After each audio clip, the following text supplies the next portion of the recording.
अगर आप लोग गोल्ड में इन्वेस्ट करते हो या फिर गोल्ड में इन्वेस्ट करने के बारे में सोच रहे हो या फिर कहीं भी इन्वेस्ट करते हो अपना पैसा को बढ़ाने के लिए, तो आपको इस वीडियो को जरूर देखना चाहिए। क्यों ऐसे बोल रहा हूँ, इस वीडियो में मैं आपको बताने वाला हूँ कि आपको गोल्ड में इन्वेस्ट क्यों नहीं करना चाहिए और गोल्ड में इन्वेस्ट आपको क्यों करना चाहिए। दोनों रीजंस में इस वीडियो में बताने वाला हूँ और साथ ही साथ ये भी बताऊंगा क्या इसका कनेक्शन है स्टॉक मार्केट में। अगर आप स्टॉक मार्केट में भी इन्वेस्ट करते हो तो भी आपको इस वीडियो को जरूर से देखना चाहिए। ठीक है, तो वीडियो को स्टार्ट करते हैं। अब इंडिया में गोल्ड खरीदने वाले कई सारे लोग हैं, तो हम उनको तीन कैटेगरीज में डिवाइड कर लेंगे। पहली कैटेगरीज वो जो कि सिर्फ गोल्ड को एज अ इन्वेस्टमेंट लेते हैं, मतलब कि उन्हें सिर्फ गोल्ड को खरीदना है और उसे महंगे प्राइस में बेच के उसे प्रॉफिट जनरेट करना है। दूसरी कैटेगरी वो जो कि गोल्ड को इन्वेस्टमेंट भी देखते हैं और ज्वेलरी भी देखते हैं, कि उन्हें गोल्ड को खरीदना है और उससे प्रॉफिट भी जनरेट करना है, प्लस साथ ही साथ उसे एज अ ज्वेलरी की तरह भी इस्तेमाल करना है अपने वेडिंग्स में और अपने शादी वगैरह में।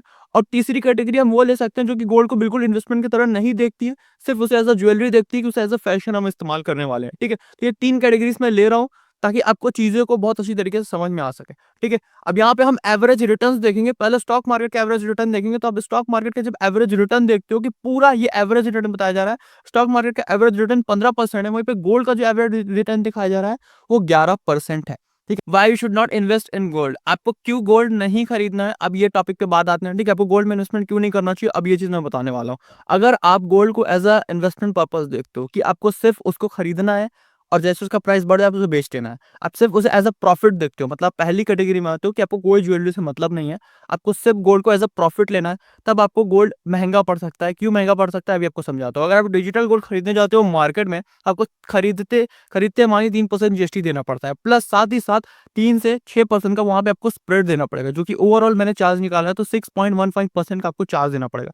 इसका सीधे सीधे कहने का मतलब है कि अगर आज अभी 100 रुपए का आप डिजिटल गोल्ड खरीदते हो, तो खरीदते मानिए उसकी वैल्यू 93.85 रुपीज हो जाती है। मतलब आप आज 100 रुपए का गोल्ड खरीदे और जब आप उसे बेचने जाओगे तो 93.85 का वो बिकेगा, मतलब ऑन द स्पॉट 6.15 रुपीज आपका कम हो गया। तो इसीलिए आपको डिजिटल गोल्ड नहीं खरीदना चाहिए एज अ इन्वेस्टमेंट पर्पज, तो बिल्कुल भी नहीं, क्योंकि आप उसको खरीदोगे, खरीदते मानिए आप 6% का लॉस कर रहे हो, तो ये आपको लॉस करेगा, आपको इतना अच्छा इन्वेस्टमेंट रिटर्न नहीं देगा। अगर आपको ज्वेलरी लेनी है तब आप बिल्कुल जा सकते हो, डिजिटल गोल्ड के लिए भी जा सकते हो और साथ ही साथ अपना फिजिकल गोल्ड के लिए भी जा सकते हो। सेम प्रॉब्लम फिजिकल गोल्ड में भी आएगी। जब फिजिकल गोल्ड लेने जाओगे तो वहां पे खरीदते मानिए आपको 3% जीएसटी देना ही पड़ेगा, प्लस साथ ही साथ उसके साथ साथ जीएसटी के साथ साथ आपको 5% का मेकिंग चार्ज भी देना पड़ सकता है। तो ये सारे लॉसेस होते हैं जब आप डिजिटल या फिर फिजिकल गोल्ड लेते हो और उसे एज अ इन्वेस्टमेंट पर्पज के लिए देखते हो। तो यहाँ पे एक प्रॉब्लम क्रिएट होती है और इसी रीजन से मैं आपको रिकमेंड बिल्कुल भी नहीं करूंगा कि आपको डिजिटल या फिर फिजिकल गोल्ड लेना चाहिए एज अ सिर्फ अगर आपका मोटिव इन्वेस्टमेंट पर्पस है, तो आपको सिर्फ प्रॉफिट जनरेट करना है, तब तो आपको बिल्कुल भी नहीं लेना चाहिए। इसका क्या सॉल्यूशन है मैं भी आपको आगे बताऊंगा। ठीक है, यहाँ तक मैं मान के चलो आपको ये चीज समझ में आ गई। लेकिन अगर आपको ज्वेलरी लेना है या फिर ज्वेलरी का मोटिव है कि आपको ज्वेलरी चाहिए, तब तो आपको बिल्कुल भी लेना चाहिए फिजिकल गोल्ड या फिर डिजिटल गोल्ड। आप डिजिटल गोल्ड को ज्वेलरी में कन्वर्ट कर सकते हो फ्यूचर में, तो ये काफी अच्छी चीज है डिजिटल गोल्ड की। अब यहाँ पे सबसे बड़ा सवाल ये आता है कि हमें गोल्ड को एज अ इन्वेस्टमेंट पर्पस नहीं देखना चाहिए, कि अगर मुझे प्रॉफिट कमाना है, सिर्फ प्रॉफिट कमाना है, तो क्या मुझे गोल्ड को नहीं खरीदना चाहिए, फिर गोल्ड में इन्वेस्टमेंट नहीं करना चाहिए। तो ये सबसे बड़ा सवाल आता है, क्योंकि गोल्ड का जो रिटर्न है, एवरेज रिटर्न है, वो भी स्टॉक मार्केट से कम है और साथ ही साथ इसमें काफी सारे चार्जेस लगते हैं। तो इस बेसिस पे क्या हमें गोल्ड को इन्वेस्टमेंट पर्पज के लिए नहीं देखना चाहिए? तो इसका क्या जवाब है वो मैं अभी थोड़ी देर बाद आपको दूंगा। ठीक है, इससे पहले हम एक चीज आपको बताना चाहते हैं, मैं एक चीज आपको बताना चाहता हूँ कि जितने भी स्टॉक मार्केट क्रैशेस हुए हैं, ठीक है, जितने भी स्टॉक मार्केट क्रैश है उसके बारे में बताने वाला हूँ। ठीक है, जितने भी स्टॉक मार्केट क्रैश है आप उसको ध्यान से देखोगे, स्टॉक मार्केट क्रैशेस को बहुत गौर से देखोगे, तो जब जब स्टॉक मार्केट में क्रैश आया तब तक जो गोल्ड के प्राइसेस हैं वो हाइक किए हैं, वो बढ़े हैं। जितने भी आप एक बार चेक कर सकते हो खुद से इस चीज को, मैं इस चीज को ग्राफ में अभी आपको समझाऊंगा तो आपको और अच्छी तरीके से चीजें समझ में आएंगी। तो हम ग्राफ की तरफ आ चुके हैं। जो ग्रीन कलर की लाइन है ये आपकी स्टॉक मार्केट को रिप्रेजेंट करती है, इंडिया का जो स्टॉक मार्केट है उसको, और ये जो गोल्डन कलर की लाइन है इसको आप समझ सकते हो कि गोल्ड के प्राइस को रिप्रेजेंट करती है। ठीक है, रेफरेंस के लिए मैं बता दूं तो मैंने यहाँ पे गोल्ड म्यूचुअल फंड का इस्तेमाल किया हुआ है, जो कि एग्जैक्टली गोल्ड के प्राइस पे ही चलता है। और जो मैंने इसका इस्तेमाल किया है, जो स्टॉक मार्केट के लिए मैंने इस्तेमाल किया है, उसमें स्मॉल कैप मिड कैप सारा चीज़ इसमें मिलाकर मैंने बनाया हुआ है। ठीक है, तो एज अ रेफरेंस मैंने इसको इस्तेमाल किया। तो यहाँ पे मैं आपको अभी दिखाता हूँ जो स्टॉक मार्केट का ग्राफ है, जस्ट 1 महीने की पहले का मैं आपको दिखाता हूँ। तो 1 महीने पहले अगर आप 1 अक्टूबर पे जाओगे, देखोगे यहाँ से मार्केट क्रैश होना शुरू हो गई। 1 अक्टूबर 2024 से मार्केट क्रैश होना स्टार्ट हो गई है। और यहाँ पे क्या हो रहा है कि मार्केट देखो क्रैश हो रही है, स्टॉक मार्केट क्रैश हुआ। ठीक है, क्रैश हुआ और देखो गोल्ड की मार्केट बढ़ना शुरू हो गई। जैसे जैसे स्टॉक मार्केट क्रैश हो रहा है वैसे वैसे गोल्ड का मार्केट, गोल्ड का प्राइस आपको बढ़ता हुआ दिखेगा, और एक पॉइंट आएगा जब गोल्ड का प्राइस हाई हो जाएगा, स्टॉक मार्केट के प्राइस से, ठीक है? तो ये चीज़ आपको समझ में आ गई, ठीक है? ये लास्ट मंथ का मैं डेटा आपको दिखा रहा हूँ, ठीक है? और अभी हम चलेंगे लॉकडाउन में जब आपका स्टॉक मार्केट में क्रैश आया था, वहाँ पे चलते हैं, वहाँ पे मैं आपको और अच्छे से चीज़ें समझा पाऊँगा। तो लॉकडाउन में करीब-करीब यहाँ पे 1 अप्रैल 2020 पे हम चलते हैं, यहीं पे सबसे बड़ा क्रैश आया था, मार्केट पूरी तरीके से क्रैश हो गई थी, ठीक है? यहाँ पे मैं आपको डेटा दिखाता हूँ, ठीक, यहाँ पे आप ग्रीन वाली लाइन देखो जो कि स्टॉक मार्केट की है, पूरी तरीके से क्रैश हो गई और गोल्ड की मार्केट देखो जितनी बुरी तरीके से बढ़ना स्टार्ट हो गई, ठीक है? गोल्ड की मार्केट यहाँ पे आपको पूरी तरीके से पंप होती दिखेगी और जो स्टॉक मार्केट है वो बहुत बुरी तरह से क्रैश हुआ, ठीक है? तो ये चीज़ आप देख सकते हो, इससे आपको समझ में आ गया होगा कैसे स्टॉक मार्केट क्रैश होता है, तब तब जो आपका गोल्ड है वो उसका प्राइस बढ़ना शुरू हो जाएगा और फिर देखो यहाँ पे बाद में रिकवर भी हो गया, आपका स्टॉक मार्केट बढ़ गया, गोल्ड से ऊपर निकल गया, ठीक है? तो मैं मान के चलो आपको ग्राफ समझ में आ गया है। अगर आपको और एग्ज़ाम्पल देखना है तो आप खुद से यूट्यूब पे इसको देख सकते हो या फिर गूगल कर सकते हो, तो आपको और अच्छा डेटा वहाँ पे मिल जाएगा। अब जब स्टॉक मार्केट का क्रैश आता है तो सबसे बड़ी प्रॉब्लम ये होती है कि हमारे पास पैसे नहीं होते इन्वेस्ट करने के लिए, क्योंकि वो सबसे अच्छा टाइम होता है इन्वेस्ट करने का, क्योंकि सारे स्टॉक्स के प्राइस कम हुए होते हैं, तो सबसे बेस्ट टाइम होता है इन्वेस्ट करने के लिए, लेकिन हमारे पास पैसे ही नहीं होते कि हम इन्वेस्ट करें, ठीक है? तो बहुत कम लोग ऐसे होते हैं जो स्टॉक मार्केट क्रैश में इन्वेस्ट कर पाते हैं, उनके पास जो अकाउंट में बैलेंस होता है या फिर कोई इमरजेंसी फंड वो निकाल के इन्वेस्ट करते हैं, जो कि सही नहीं होता इन्वेस्ट करना, क्योंकि आप जो आपके अकाउंट में बैलेंस है वो हो सकता है आपके डेली नीड्स के लिए हो या फिर हो सकता है किसी और काम के लिए हो, बट अब उसे स्टॉक में लगाना सही नहीं होता, इसीलिए जो बहुत ही कम लोग हैं वो इन्वेस्ट कर पाते हैं स्टॉक मार्केट के क्रैश में। इस प्रॉब्लम को सॉल्व करने के लिए मैंने अपना पोर्टफोलियो जो है एक अलग तरीके से बनाया, वो मैं अभी आपको दिखाता हूँ।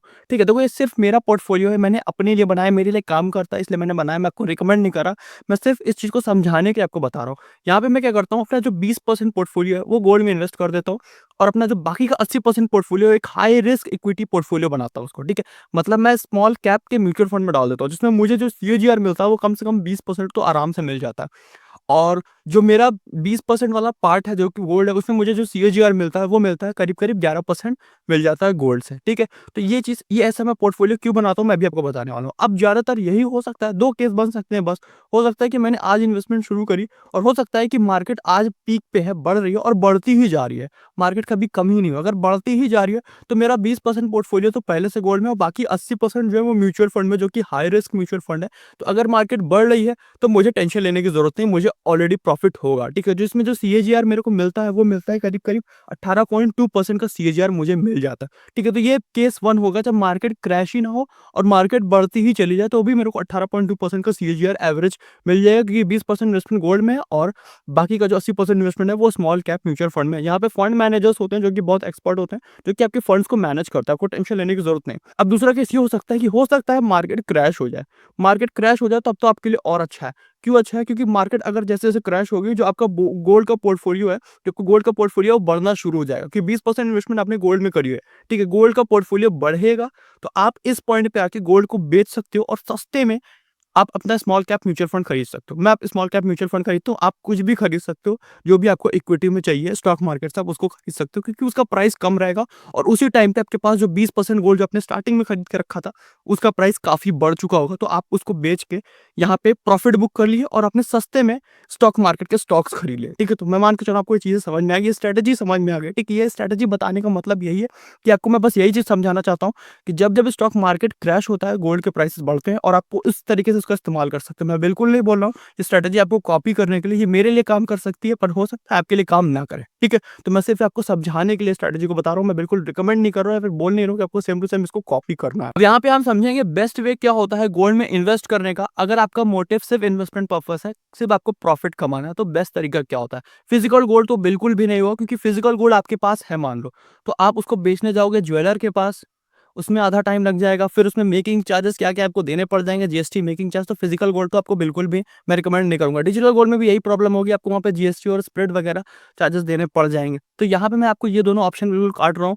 अगर आपको गोल्ड में इन्वेस्ट करना है, सिर्फ़ आपको प्रॉफिट के लिए, जैसे मैं करता हूँ 20% जो है अपना पोर्टफोलियो डालता हूँ, इस तरीके से आपको इन्वेस्ट करना है प्रॉफिट के लिए, तो मैं आपको रिकमेंड करूँगा गोल्ड ईटीएफ एक बेस्ट ऑप्शन रहेगा। क्यों गोल्ड ईटीएफ बेस्ट ऑप्शन रहेगा? ऐसा मैं क्यों बोल रहा हूँ? गोल्ड ईटीएफ क्या होता है पहले ये समझा दूँ। गोल्ड ईटीएफ एक तरीके से एक्सचेंज ट्रेडेड फंड होता है, जो कि गोल्ड के प्राइस पे डिपेंड करता है। अगर गोल्ड का प्राइस बढ़ेगा तो गोल्ड ईटीएफ बढ़ेगा और अगर गोल्ड का प्राइस कम होगा तो गोल्ड ईटीएफ्स के प्राइसेस कम होंगे। इसको आप खरीद सकते हो, सबसे अच्छी बात है कि इसको आप अपने डीमैट अकाउंट से खरीद सकते हो। सबसे अच्छी बात ये है और इसमें किसी भी तरीके जीएसटी, स्प्रेड, मेकिंग चार्जेस कुछ आपको देने की ज़रूरत नहीं है और इसको आप डीमैट अकाउंट के थ्रू खरीद सकते हो। जैसे आप डीमैट अकाउंट से स्टॉक खरीदते हो वैसे इसको खरीद सकते हो। तो जब आपका स्टॉक रेड हो जाएगा, सारे स्टॉक्स रेड हो जाएंगे, सारे स्टॉक्स के प्राइसेस गिरने लगेंगे, यही सेम गोल्ड ईटीएफ के प्राइसेस बढ़ना शुरू होंगे। तो उस टाइम पे आप गोल्ड ईटीएफ को बेच के जब आपको पैसा आएगा, उसी पैसे से आप तुरंत स्टॉक खरीद सकते हो।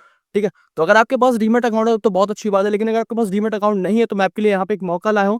आप यहाँ पे अभी अपस्टॉक्स पे डीमैट अकाउंट खोल सकते हो। क्यों क्यों अपस्टॉक्स बोल रहा हूँ? क्योंकि अपस्टॉक्स पे कोई भी चार्जेस नहीं है, सारे चार्जेस फ्री हैं, आपको कोई भी ज्वाइनिंग फीस नहीं, कोई भी एनुअल फीस नहीं है, इसलिए मैं आपको अपस्टॉक्स रिकमेंड कर रहा हूँ। और मेरा खुद सारा पोर्टफोलियो जो है अपस्टॉक्स में, सारा इन्वेस्टमेंट अपस्टॉक के थ्रू होता है, इसलिए मैं आपको अपस्टॉक्स रिकमेंड कर रहा हूँ। अपस्टॉक्स अकाउंट ओपनिंग लिंक आपको डिस्क्रिप्शन में मिल जाएगी और इसके बारे में सारी जानकारी आपको डिस्क्रिप्शन में मिल जाएगी। तो बस आज की वीडियो में इतना ही। मैं मिलता हूँ आपसे अगली वीडियो में। अगर आपको डिफरेंस जानना है, क्या एग्जैक्ट डिफरेंस होता है गोल्ड ईटीएफ में और डिजिटल गोल्ड में, पूरा डीप कंपैरिजन जानना है, तो आप इस वाली वीडियो में आओ, मैं आपको यही मिलता हूँ।